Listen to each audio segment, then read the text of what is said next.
تدبر قرآن امین احسن اصلاحی سورہ مومنون آیات 68 تا 92۔ آگے کا مضمون۔ آگے چند آیات میں کفار کے لا ابالی پن پر زجر و توبیخ ہے۔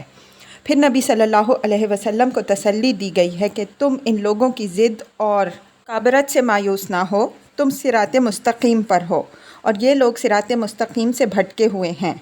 یہ اپنا انجام خود اپنی آنکھوں سے دیکھ لیں گے۔ اگر ہم ان لوگوں کو بطور تنبیہ کسی مصیبت میں بھی مبتلا کریں جب بھی یہ سنبھلنے والے نہیں ہیں، بلکہ ان سے چھوٹتے ہی پھر اپنی سرمستیوں میں کھو جائیں گے جن میں کھوئے ہوئے ہیں۔ اس کے بعد آفاق و انفس کی نشانیوں کی طرف توجہ دلائی ہے کہ لوگ لا ابالی پن چھوڑ کر کچھ سوچنے سمجھنے کی طرف مائل ہوں، لیکن اس کے جواب میں بھی انہوں نے یہی کہا کہ وہ سب پچھلوں کے فسانے ہیں۔ اس کے بعد چند آیات میں لوگوں کے تضاد فکر کی طرف توجہ دلائی اور ان سے سوال کیا ہے کہ ایک طرف تو تم صحیح باتوں کا اقرار و اعلان کرتے ہو، لیکن پھر تمہاری عقل کہاں گم ہو جاتی ہے؟ ان کے بالکل برعکس باتیں مان کر ضلالت کی وادی میں بھٹک جاتے ہو۔ اس روشنی میں آیات کی تلاوت کیجیے۔ اعوذ باللہ من الشیطان الرجیم، بسم اللہ الرحمن الرحیم۔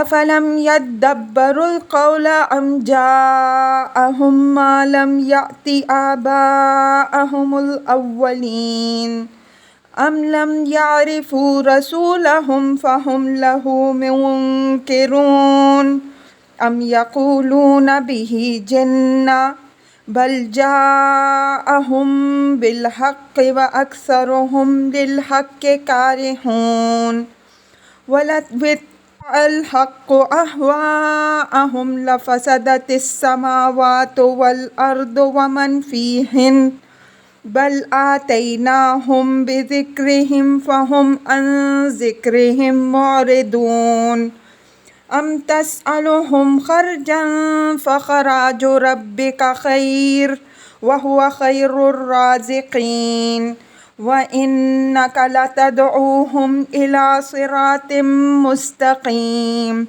وإن الذین لا یؤمنون بالآخرۃ عن الصراط لناکبون وَلَوْ رَحِمْنَاهُمْ وَكَشَفْنَا مَا بِهِمْ مِنْ ضُرٍّ لَلَجُّوا فِي طُغْيَانِهِمْ يَعْمَهُونَ وَلَقَدْ أَخَذْنَاهُمْ بِالْعَذَابِ فَمَا اسْتَكَانُوا لِرَبِّهِمْ وَمَا يَتَضَرَّعُونَ حَتَّى إِذَا فَتَحْنَا عَلَيْهِمْ بَابًا ذَا عَذَابٍ شَدِيدٍ إِذَا هُمْ فِيهِ مُبْلِسُونَ وَهُوَ الَّذِي أَنشَأَ لَكُمُ السَّمْعَ وَالْأَبْصَارَ وَالْأَفْئِدَةَ قَلِيلًا مَا تَشْكُرُونَ وَهُوَ الَّذِي ذَرَأَكُمْ فِي الْأَرْضِ وَإِلَيْهِ تُحْشَرُونَ وَهُوَ الَّذِي يُحْيِي وَيُمِيتُ وَلَهُ اخْتِلَافُ اللَّيْلِ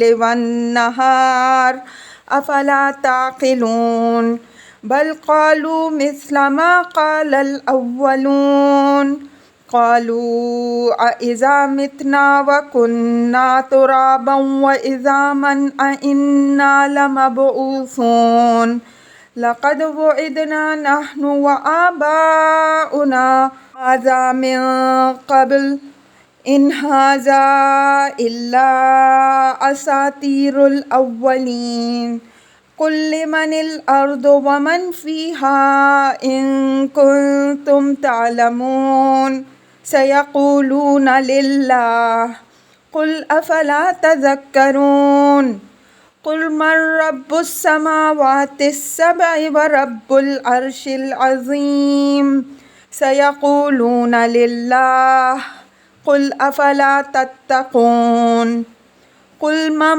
بِيَدِهِ مَلَكُوتُ كُلِّ شَيْءٍ وَهُوَ يُجِيرُ وَلَا يُجَارُ عَلَيْهِ إِن كُنتُمْ تَعْلَمُونَ سَيَقُولُونَ لِلَّهِ قُلْ فَأَنَّىٰ تُسْحَرُونَ بل آتیناہم بالحق وإنہم لکاذبون ما اتخذ اللہ من ولد وما كان معه من إله إذا لذهب كل إله بما خلق ولعلى بعضهم على بعض سبحان الله عما يصفون عالم الغیب والشہادۃ فتعالی عما یشرکون۔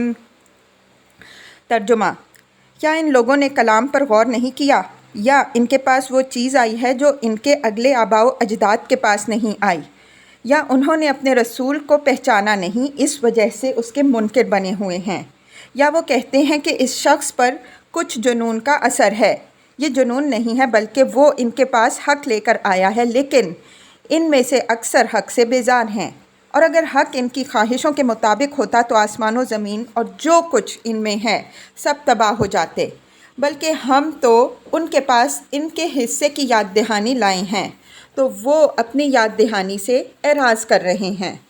کیا تم ان سے کوئی معاوضہ طلب کر رہے ہو؟ تمہارے رب کا صلہ تمہارے لیے بہتر ہے، اور وہ بہترین روزی بخشنے والا ہے۔ بے شک تم ان کو ایک سیدھی راہ کی دعوت دے رہے ہو، اور جو آخرت پر ایمان نہیں رکھتے وہ سیدھی راہ سے بھٹکے ہوئے ہیں۔ اور اگر ہم ان کو کسی آزمائش میں ڈالنے کے بعد پھر ان پر رحم کرتے اور ان کی تکلیف دور کر دیتے تو وہ بدستور اپنی سرکشی ہی پر اڑے اسی طرح بھٹکتے رہتے۔ اور ہم نے ان جیسوں کو عذاب میں پکڑا، لیکن نہ وہ اپنے رب کے آگے جھکے اور نہ وہ تضرع ہی کرتے ہیں، یہاں تک کہ جب ہم ان پر ایک سخت عذاب کا دروازہ کھول دیتے ہیں تو وہ اس میں بالکل مایوس ہو کے رہ جاتے ہیں۔ اور وہی ہے جس نے تمہارے لیے کان، آنکھ اور دل بنائے، پر تم بہت کم شکر گزار ہوتے ہو۔ اور وہی ہے جس نے تمہیں زمین میں پھیلایا ہے، پھر تم اسی کے پاس اکٹھے کیے جاؤ گے۔ اور وہی ہے جو زندہ کرتا ہے اور مارتا ہے، اور اسی کے اختیار میں ہے رات اور دن کی آمد و شد۔ تو کیا تم سمجھتے نہیں؟ بلکہ انہوں نے بھی وہی بات کہی جو اگلوں نے کہی، کہتے ہیں کہ کیا جب ہم مر جائیں گے اور خاک اور ہڈیاں بن جائیں گے تو از سر نو اٹھائے جائیں گے؟ اس کی دھمکی تو ہم کو اور اس سے پہلے ہمارے آباء و اجداد کو بھی سنائی گئی، یہ محض اگلوں کے فسانے ہیں۔ ان سے پوچھو یہ زمین اور جو اس میں ہیں کس کے ہیں اگر تم جانتے ہو؟ کہیں گے اللہ کے۔ کہو تو کیا اس سے یاد دہانی نہیں حاصل کرتے؟ پوچھو ساتوں آسمانوں اور عرش عظیم کا خداوند کون ہے؟ کہیں گے یہ سب اللہ کے ہیں۔ کہو تو کیا تم اس اللہ سے ڈرتے نہیں؟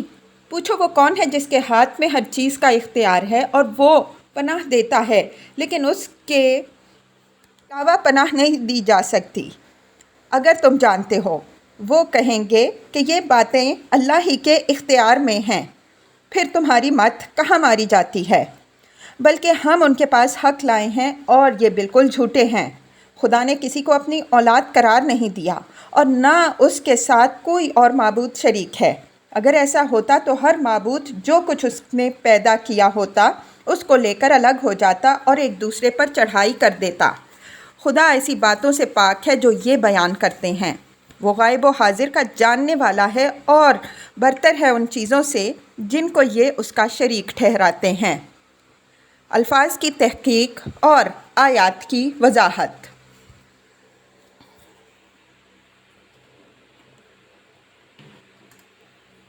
افلم یدبروا القول ام جاءہم ما لم یأت آباءہم الاولین۔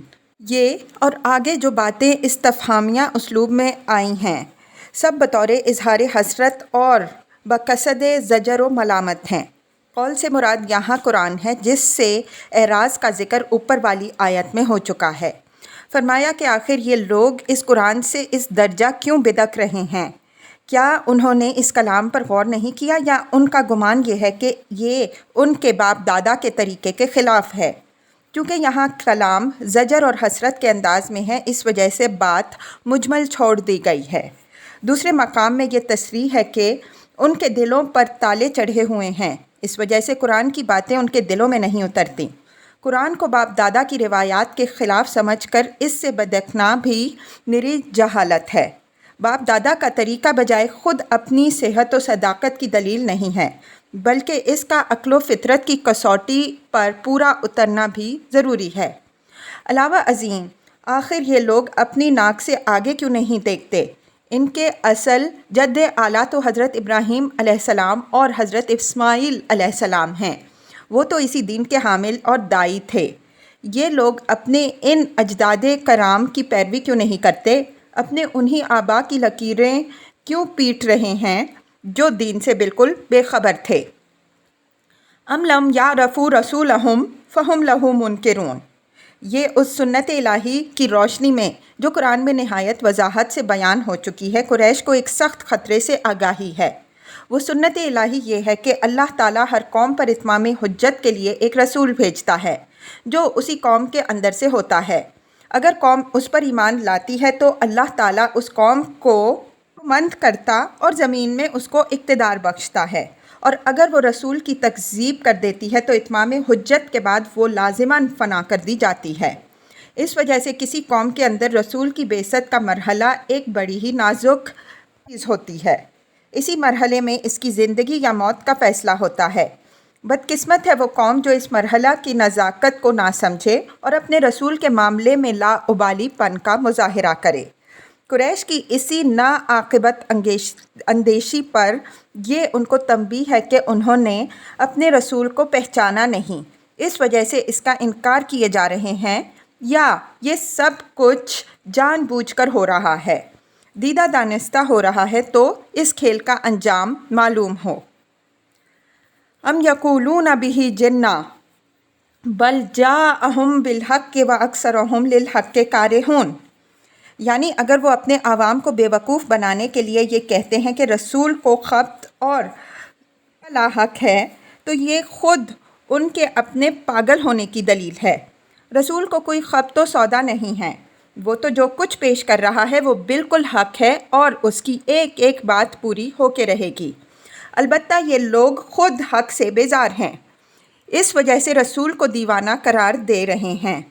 مریض کو جب طبیب کی تشخیص کردہ دوائیں کڑوی معلوم ہوتی ہیں اور وہ ان کو حلق سے اتارنے پر تیار نہیں ہوتا تو وہ اپنے کو مریض تسلیم کرنے کے بجائے الٹے طبیب ہی کے مشورے کو زیان قرار دیتا ہے۔ یہی حال ان لوگوں کا تھا، یہ اپنے باطل کو چھوڑ کر حق کے کڑوے کسیلے گھونٹ حلق سے اتارنے کے لیے تیار نہیں تھے۔ اس وجہ سے رسول کو دیوانہ قرار دیتے تھے کہ اس طرح اپنی خرد باختگی پر کچھ پردہ ڈال سکیں۔ وَلَوِ اتَّبَعَ الْحَقُّ أَهْوَاءَهُمْ لَفَسَدَتِ السَّمَاوَاتُ وَالْأَرْضُ وَمَنْ فِيهِنَّ بَلْ آتَيْنَاهُمْ بِذِكْرِهِمْ فَهُمْ عَنْ ذِكْرِهِمْ مُعْرِضُونَ۔ اب یہ خواہشات نفس اور حق دونوں کے اختلاف مزاج کو واضح فرمایا ہے کہ ان دونوں کے درمیان بعد المشرکین ہے۔ خواہشات نفس کے مطالبے کچھ اور ہیں، حق کے تقاضے ان سے بالکل الگ کچھ اور ہیں۔ اگر حق ان کی خواہشات کے پیچھے پیچھے چلنے لگے، جیسا کہ یہ چاہتے ہیں کہ قرآن اور پیغمبر کی باتیں ان کی خواہشوں کے مطابق ہوں، تب یہ ان کو مانیں گے، تو اس کا لازمی نتیجہ اس پوری کائنات کی تباہی ہے، اس لیے کہ یہ خیر کی جگہ شر، عدل کی جگہ ظلم، نیکی کی جگہ بدی، امانت کی جگہ خیانت، اور اس سے بڑھ کر یہ کہ توحید کی جگہ شرک اور قیامت کے بجائے انکار قیامت کے علمبردار ہیں۔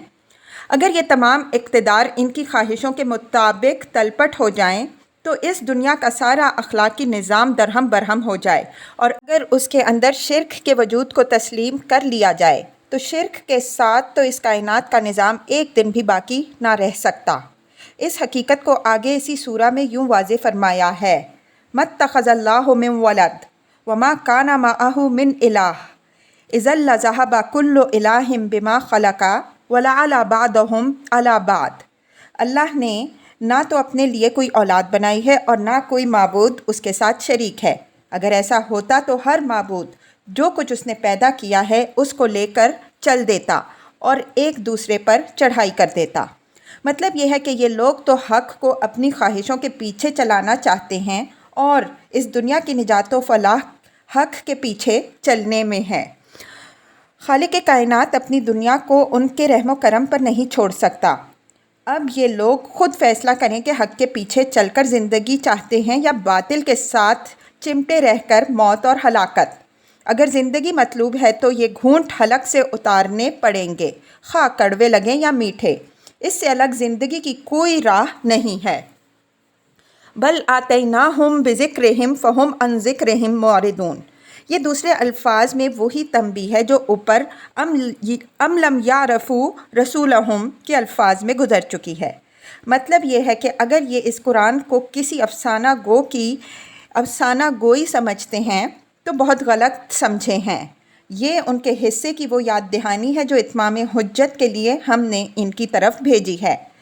اگر اس یاد دہانی سے انہوں نے فائدہ نہ اٹھایا تو یاد رکھیں کہ ان کا بھی وہی انجام ہوگا جو ان سے پہلے خدا کی یاد دہانی کی ناقدری کرنے والی قوموں کا ہو چکا ہے۔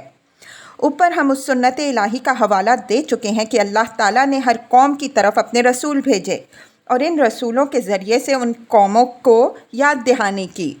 جس قوم نے اس یاد دہانی کی قدر کی اس نے فلاح پائی، جس نے اس کی قدر نہ کی وہ فنا کر دی گئی۔ یہاں اسی سنت الہی کی طرف اشارہ کر کے آگاہ فرمایا گیا ہے کہ یہ لوگ اس یاد دہانی سے اعراض کیے جا رہے ہیں اور اس کے عواقب سے بے خبر ہیں۔ ام تسألہم خرجا فخراج ربک خیر فخراج ربک خیر وہو خیر الرازقین۔ اس آیت میں نبی صلی اللہ علیہ وسلم کے لیے تسلی اور آپ صلی اللہ علیہ وسلم کے مخالفین کے لیے ملامت ہے۔ مطلب یہ ہے کہ تم ان کے آگے جو کچھ پیش کر رہے ہو اس کا کوئی معاوضہ تو طلب کر نہیں رہے ہو کہ یہ اس کے بوجھ تلے دبے جا رہے ہوں۔ تم نے تو مفت پایا ہے اور مفت بانٹ رہے ہو۔ اگر انہوں نے اس نعمت کی قدر نہ کی تو اس میں ان کی اپنی ہی محرومی ہے۔ اگر یہ سمجھتے ہیں کہ انہوں نے تمہاری دعوت قبول نہ کی تو اس سے تمہیں کوئی نقصان پہنچا دیں گے تو بالکل غلط سمجھتے ہیں۔ تمہارے لیے تمہارے رب کا بخشا ہوا اجر ہی بہتر ہے اور وہ بہترین فضل فرمانے والا ہے۔ خدا کا رسول کوئی تاجر یا دکاندار نہیں ہوتا بلکہ ایک داعیِ حق ہوتا ہے۔ اس کی دعوت اپنا تو راہلہ خود اپنے ساتھ رکھتی ہے، اور یہی شان ان لوگوں کی بھی ہوتی ہے جو نبیوں کے طریقے پر کام کرتے ہیں۔ وَإِنَّكَ لَتَدْعُوهُمْ إِلَىٰ صِرَاطٍ مُسْتَقِيمٍ وَإِنَّ الَّذِينَ لَا يُؤْمِنُونَ بِالْآخِرَةِ عَنِ الصِّرَاطِ لَنَاكِبُونَ۔ یعنی جہاں تک تمہاری دعوت کا تعلق ہے تو وہ زندگی کی صحیح شاہراہ پر چلنے کی دعوت ہے۔ اسی شاہراہ پر چل کر انسان منزل مقصود کو پہنچ سکتا ہے، لیکن اس کو اختیار کرنے کے لیے ضروری ہے کہ آدمی آخرت پر ایمان رکھتا ہو۔ اگر آخرت پر ایمان نہ رکھتا ہو تو آخر اس کو کیا پڑی ہوئی ہے کہ وہ اپنے نفس کی آزادیوں اور بے قیدگیوں پر پہرا بٹھائے۔ اپنی نقد لذتوں کی قربانی تو وہی دے سکتا ہے جس کو ایک روز جزا کا انتظار ہو۔ جس کو اس قسم کے کسی دن کا انتظار نہیں ہے وہ اپنی خواہشوں ہی کے پیچھے چلے گا، خواہ ان کی پیروی میں وہ صراط مستقیم سے کتنا ہی دور نکل جائے۔ اس آیت میں حضرت صلی اللہ علیہ وسلم پر یہ حقیقت واضح فرمائی گئی ہے کہ آپ صلی اللہ علیہ وسلم کی بتائی ہوئی راہ سے جو لوگ انحراف اختیار کیے ہوئے ہیں، اس کا سبب ہرگز یہ نہیں ہے کہ اس میں کوئی پیچ و خم ہے، یہ تو بالکل سیدھی راہ ہے۔ خرابی جو کچھ ہے ان کے دلوں میں ہے۔ ان لوگوں کے دلوں میں آخرت پر ایمان نہیں ہے، اور جن کے اندر آخرت پر ایمان نہ ہو وہ اس سیدھی راہ سے کج ہو کر ہی چلیں گے۔ حکمت دین کی اس حقیقت کو اچھی طرح ذہن نشین رکھیے کہ جب تک اس دنیا کے ساتھ آخرت کو نہ مانیے، نہ اس اونٹ کی کل سیدھی نظر آئے گی اور نہ زندگی کی صحیح شاہراہ متعین ہو سکے گی۔ اس حقیقت کو ہم جگہ جگہ واضح کرتے آ رہے ہیں۔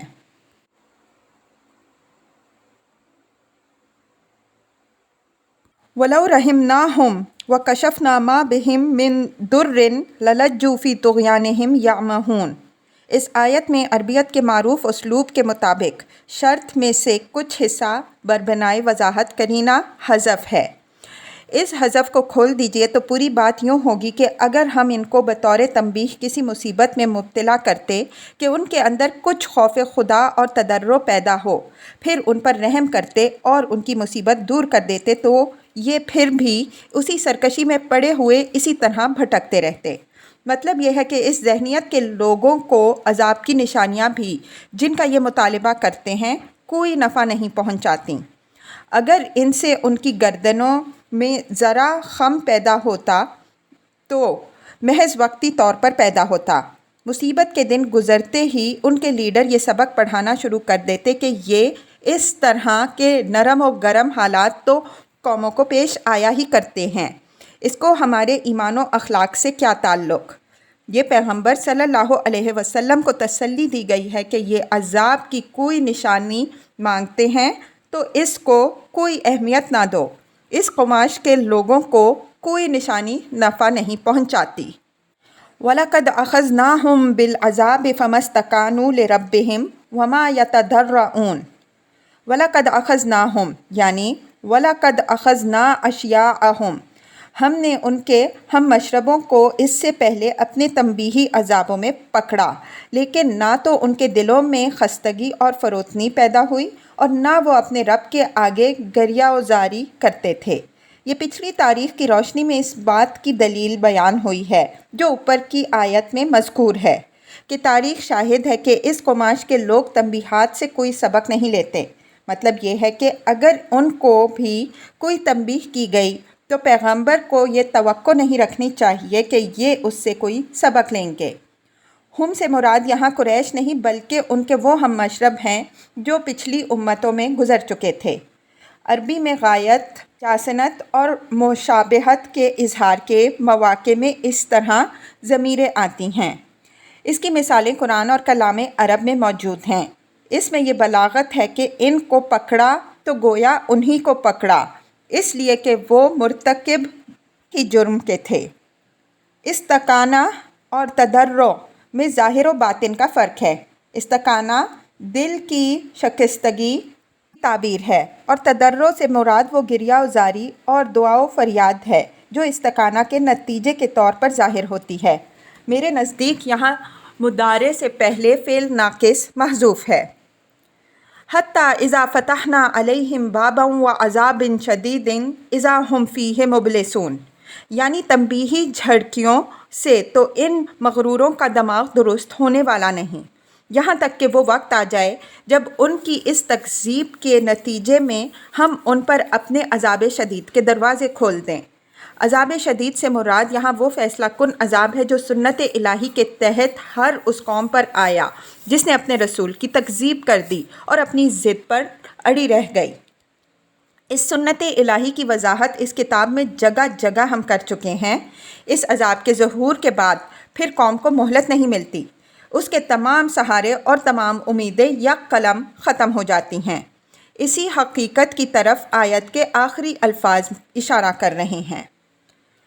وَهُوَ الَّذِي أَنشَأَ لَكُمُ السَّمْعَ وَالْأَبْصَارَ وَالْأَفْئِدَةَ قَلِيلًا مَا تَشْكُرُونَ۔ اوپر کے کلام میں خطاب حضرت صلی اللہ علیہ وسلم سے تھا اور اس میں قریش کو جو تہدیدہ و وعید ہے وہ غائب کے صیغہ میں ہے۔ اب یہ ان کو براہ راست مخاطب کر کے فرمایا کہ یہ خدا نے جو تم کو کان، آنکھ اور دل عطا فرمائے ہیں تو کاہے کے لیے عطا فرمائے ہیں؟ اسی لیے تو کہ ان سے نصیحت و حکمت کی وہ باتیں جو تمہیں سنائی جا رہی ہیں سنو، اللہ کی وہ نشانیاں جو آفاق و انفس میں پھیلی ہوئی ہیں اور جن کی طرف تمہیں توجہ دلائی جا رہی ہے ان کو دیکھو، اور ان سے جو نتائج برآمد ہوتے ہیں اور جو تمہارے سامنے نہایت واضح طور پر پیش کیے جا رہے ہیں ان پر غور کرو۔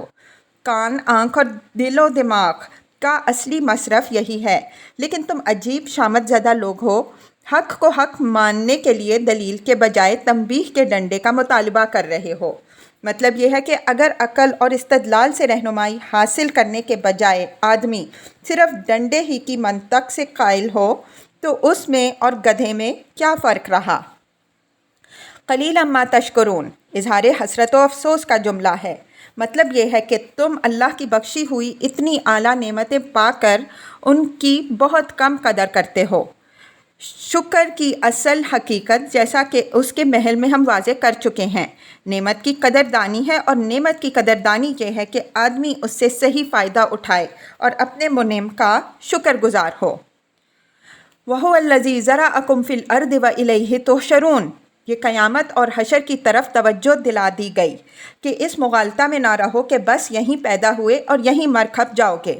جب ایک کسان اپنے کھیت میں بوتا ہے تو محض بونے کی خاطر نہیں بوتا، بلکہ ایک دن وہ اس کو اکٹھا بھی کرتا ہے۔ اسی طرح جس نے تمہیں اس زمین میں پھیلایا ہے وہ ایک دن تمہیں جمع بھی کرے گا، اور یہ یاد رکھو کہ تم صرف اسی کے میں جمع کیے جاؤ گے۔ آخر اس کی بوئی ہوئی فصل میں کوئی دوسرا کسی طرح شریک بن جائے گا۔ غور کیجئے ان چند لفظوں کے اندر کس خوبی سے امکان قیامت کی طرف بھی اشارہ ہو گیا، معاد کی ضرورت بھی بیان ہو گئی اور توحید کی دلیل بھی واضح ہو گئی۔ وَهُوَ الَّذِي يُحْيِي وَيُمِيتُ وَلَهُ اخْتِلَافُ اللَّيْلِ وَالنَّهَارِ أَفَلَا تَعْقِلُونَ۔ اختلاف لیل و نہار سے مراد دن اور رات کی ایک دوسرے کے بعد پوری پابندی اوقات کے ساتھ آمد و شد ہے۔ اس نشانی کی طرف قرآن نے جگہ جگہ توجہ دلائی ہے۔ دن اور رات کا پوری پابندی اوقات کے ساتھ آنا اور جانا اس بات کی دلیل ہے کہ یہ اس کائنات کے خالق کے ہاتھ میں مسخر ہیں۔ یہ بجائے خود نہ آنے کے مجاز ہیں اور نہ جانے کے۔ ان کے نظام میں کسی کا دخل انداز ہو سکنا اس بات کی شہادت ہے کہ مصرف حقیقی صرف اللہ وحدہ لا شریک ہے۔ اختلاف مزاج و صورت کے باوجود ان دونوں میں اس کائنات کی پرورش کے لیے جو سازگاری ہے وہ اس بات کی شہادت ہے کہ اس کائنات میں ایک ہی حکیم و قدیر کا ارادہ کار فرما ہے جو اس کے تمام ازداد میں ربط پیدا کرتا ہے اور اس کو کائنات کے مجموعی مفاد کے لیے استعمال کرتا ہے۔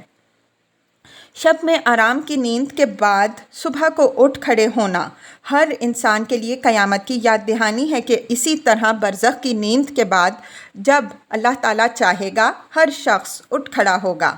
اس کے علاوہ بعض مزید اشارات بھی قرآن نے اختلاف لیل و نہار سے نکالے ہیں اور ہم نے اس کتاب میں ان کی وضاحت کرنے کی کوشش کی ہے۔ انہی کی طرف اشارہ کرتے ہوئے یہاں فرمایا کہ زندگی اور موت وہ دیتا ہے اور جس کے دست تصرف میں رات اور دن کی آمد و شد ہے وہی تمہارا حقیقی معبود ہے، اسی سے سابقہ پڑھنا ہے اور اسی کی طرف تمہیں یہ بلایا جا رہا ہے، تو تم کہاں بھٹکے ہوئے جا رہے ہو؟ کیا اتنی واضح حقیقت تمہاری سمجھ میں نہیں آ رہی؟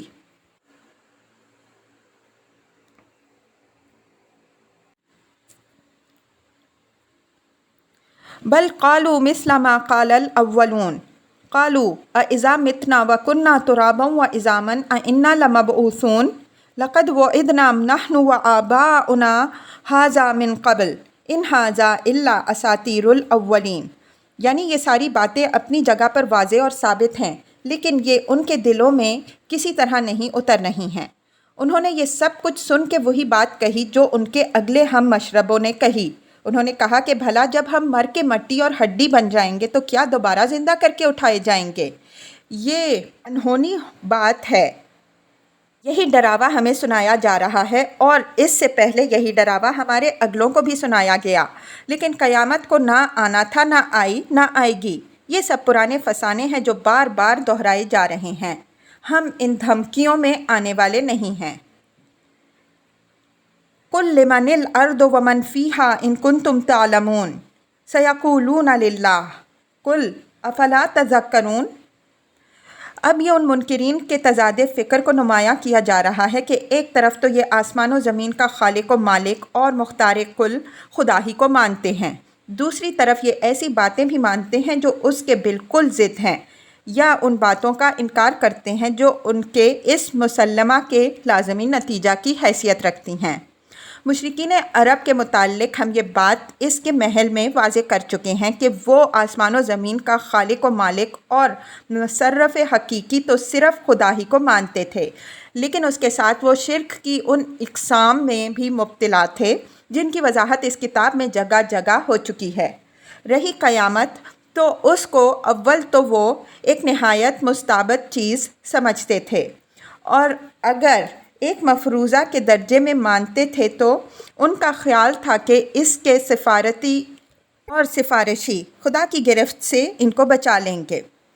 غور کیجئے تو معلوم ہوگا کہ یہ اسی قسم کا تضاد فکر ہے جس میں بالعموم آج کل کے مسلمان مبتلا ہیں۔ یہ خدا کا اقرار بھی کرتے ہیں اور اس اقرار کے جو لازمی نتائج ہیں ان کا بھی انکار کرتے ہیں۔ ایمان کے مدعی بھی ہیں اور ساتھ ہی نہایت دھڑلے سے وہ باتیں بھی مانتے اور کرتے ہیں جو ایمان کے بالکل منافی ہیں۔ یہ حضرت صلی اللہ علیہ وسلم کو ہدایت ہے کہ ذرا ان مدعیان علم سے پوچھو کہ یہ آسمان و زمین اور جو کچھ اس میں ہے کس کا اور کس کے قبضے اور تصرف میں ہے۔ ان کنتم تعلمون کے الفاظ میں ان کے تضاد فکر پر ایک قسم کی تعریض ہے، اس لیے کہ جو علم متضاد افکار و فکر کا مجموعہ ہو وہ علم نہیں بلکہ جہل اور شدید قسم کا جہل ہے۔ فرمایا کہ تمہارے اس سوال کا جواب تو بہرحال وہ یہی دیں گے کہ یہ ساری چیزیں اللہ ہی کی اور اللہ ہی کے قبضہ و تصرف میں ہیں۔ پھر ان سے کہو کہ افلا تذکرون، اب اپنے اسی مسلمہ کی روشنی میں تم آخر اپنے افکار و عقائد کا جائزہ کیوں نہیں لیتے؟ اس کے بعد تم توحید کا کس طرح انکار کر سکتے ہو؟ یہ کا شفاعہ تم نے کہاں سے گھڑ لیے ہیں؟ قیامت تمہیں کیوں ایک عجیب چیز معلوم ہوتی ہے اور رسول کی دعوت سے تم اس طرح کیوں بدکتے ہو؟ قل من رب السماوات السبع ورب العرش العظیم سیقولون للہ قل افلا تتقون۔ فرمایا کہ ان سے پوچھو کہ ساتوں آسمان اور عرش عظیم کا خداوند کون ہے؟ اوپر کا سوال زمین اور اہل زمین سے متعلق تھا، یہ سوال ساتوں آسمان اور عرش عظیم سے متعلق ہے۔ عرش عظیم اللہ تعالیٰ کے ہماگیر اقتدار مطلق کی تعبیر ہے۔ اہل عرب جس طرح زمین کا خالق و مالک اللہ تعالیٰ ہی کو مانتے تھے، اسی طرح ساتوں آسمان اور عرش عظیم کا مالک بھی اللہ تعالیٰ ہی کو مانتے تھے۔ وہ دنیا کی دوسری مشرک قوموں کی طرح آسمانوں اور زمین کے الگ دیوتاؤں کے قائل نہ تھے۔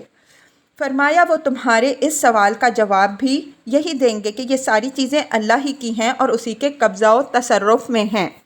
چونکہ من رب السماوات السبع کے سوال کا اصل مطلب یہ ہے کہ ان میں خدائی کس کی ہے، اس وجہ سے اس کے جواب میں للہ بالکل موضوع ہیں۔ فرمایا کہ اگر وہ تمہارے اس سوال کا جواب بھی اس بات میں دیتے ہیں تو پھر ان سے پوچھو کہ تم ساتوں آسمانوں اور عرش عظیم کے مالک سے ڈرتے نہیں کہ اس کی خدائی میں دھاندلی مچاتے، اس کے احکام و قوانین کی خلاف ورزی کرتے اور دوسروں کو بلا کسی استحقاق کے اس کی خدائی میں شریک بناتے ہو؟ اگر اس کا قہر و غضب تم پر نازل ہو جائے تو آخر کون ہے جو اس کا ہاتھ پکڑ سکے؟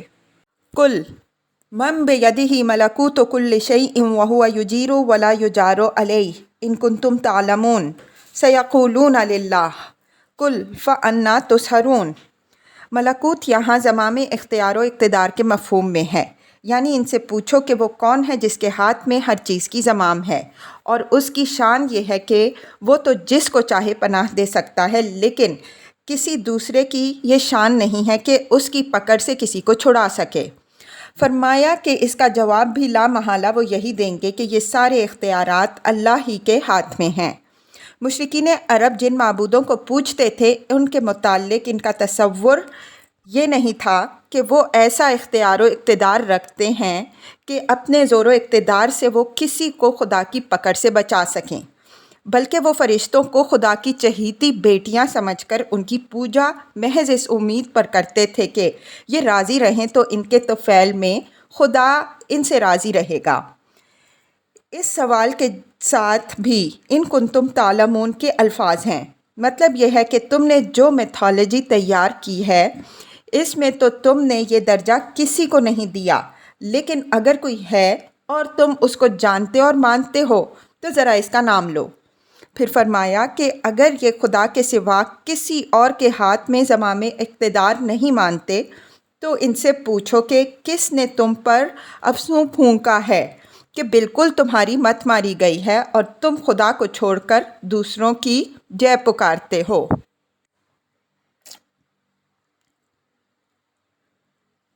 بل آتیناہم بالحق وانہم لکاذبون ماتخذ اللہ من ولد وما کان معہ من الہ اذا لذہب کل الہ بما خلق ولعلی بعضہم علی بعض سبحان اللہ عما یصفون عالم الغیب والشہادۃ فتعالی عما یشرکون۔ اب اس سارے سوال و جواب پر استدراک ہے کہ یہ جو کچھ مانتے ہیں یہ خود ان کے اپنے اعترافات کے بالکل خلاف ہے۔ اس وجہ سے ہم نے اس قرآن میں جو کچھ پیش کیا ہے یہ حق ہے اور یہ بالکل جھوٹے ہیں، اس لیے کہ یہ خود اپنے منہ سے اپنے آپ کو جھٹلا رہے ہیں۔ خدا نے کسی کو اپنا بیٹا نہیں بنایا، نہ کسی کو اپنی بیٹی اور نہ کسی کو اپنا ساجی اور شریک۔ اگر اس کائنات کی تخلیق میں اور الہ بھی شریک ہوتے تو ہر الہ اپنی مخلوق کو لے کر الگ ہو جاتا اور ایک دوسرے پر چڑھائی کر دیتا، اور یہ سارا نظام کب کا درہم برہم ہو چکا ہوتا۔ اس طرح کی خرافات جو یہ بیان کرتے ہیں یہ خدا کی اعلیٰ صفات کے بالکل منافی ہیں۔ اللہ تعالیٰ تمام غائب و حاضر کا خوب علم رکھنے والا ہے، تو اس کو ضرورت کیا ہے کہ وہ کسی کو اپنا شریک بنائے؟ وہ ان چیزوں سے برتر ہے جن کو یہ خدا کا شریک ٹھہراتے ہیں۔ یونانیوں اور ہندوؤں کی میتھولوجی میں ان کے دیوتاؤں کی خوریزیاں اور جو جنگیں مذکور ہیں یہاں ان پر بھی نظر رہے، اور قدیم یونانیوں کا یہ عقیدہ بھی نگاہ میں رہے کہ مرد کو سورج نے پیدا کیا اور عورت کو زمین نے۔ غور کیجئے کہ اگر سورج اپنے پیدا کیے ہوئے مردوں کو لے کر الگ ہو جائے تو زمین کی عورتوں کا کیا حشر ہو؟ قرآن نے یہاں اسی حقیقت کی طرف توجہ دلائی ہے کہ یہ کارخانہ کائنات قائم ہی اس وجہ سے ہے کہ اس میں ایک ہی خالق و مالک کا ارادہ کار فرما ہے۔ اگر اس میں دوسرے الہ بھی شریک ہوتے تو اس کا قیام و بقا ناممکن تھا۔